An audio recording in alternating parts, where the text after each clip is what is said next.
Pada indikator politik, hilangnya keinginan luhur penyelenggara negara dalam kehidupan bermasyarakat, berbangsa, dan bernegara. Bukan hanya menunjukkan terjadinya defisit negarawan, tapi juga telah menabrak semangat, nilai-nilai, dan kejuangan kemerdekaan Indonesia. Di sisi lain, merosotnya indeks demokrasi dengan angka kebebasan sipil 5,59 dan diperkirakan cenderung makin menurun pada tahun 2021.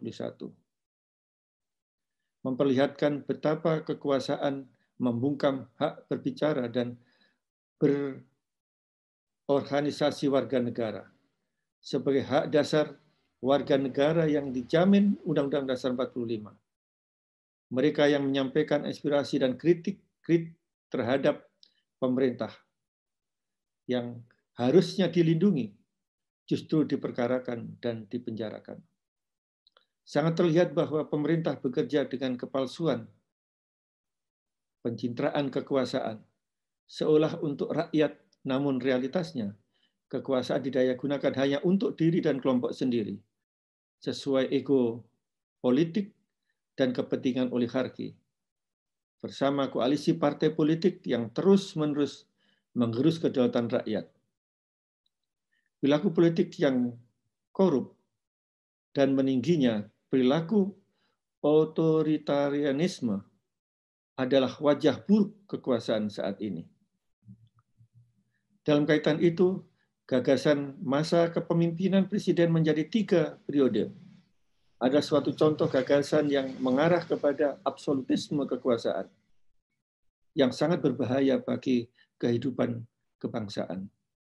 Dan tahun 2021 ini, praktek politik terlihat cenderung akan semakin memburuk, baik dari sisi indeks demokrasi, hak asasi manusia, maupun perilaku elit politik kekuasaannya.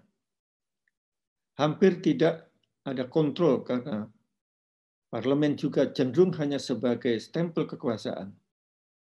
Semua itu sangat berbahaya dalam praktek berdemokrasi. Demoralisasi terjadi pada birokrasi pemerintah, baik pusat maupun daerah. Orientasi pada jabatan membuat birokrasi tidak lagi peka pada pelayanan publik dan berbagai persoalan masyarakat. Jual beli jabatan dan pangkat dan nepotisme makin dianggap biasa, sehingga berujung pada munculnya kasus-kasus korupsi dan abuse of power.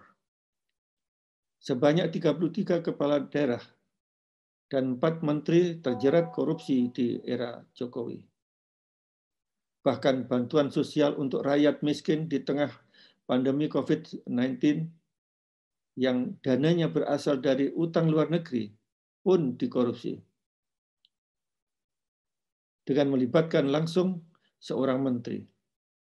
Hal demikian menjadi bukti bahwa tidak ada niat serius pemerintahan Jokowi untuk memperbaiki moral dan sistem pemerintahan yang mampu menjalankan prinsip-prinsip good governance dan menghindarkan diri dari praktek KKN.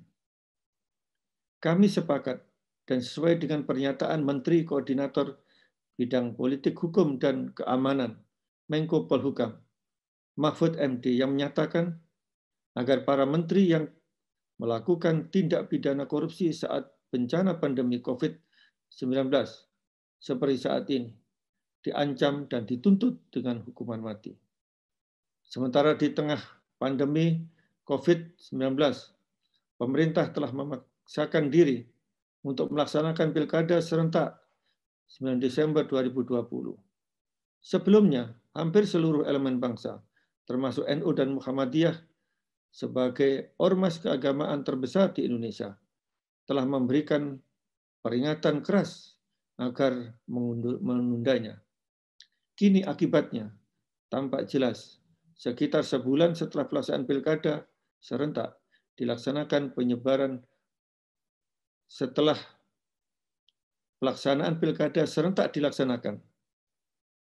penyebaran wabah COVID-19 semakin luas dan parah.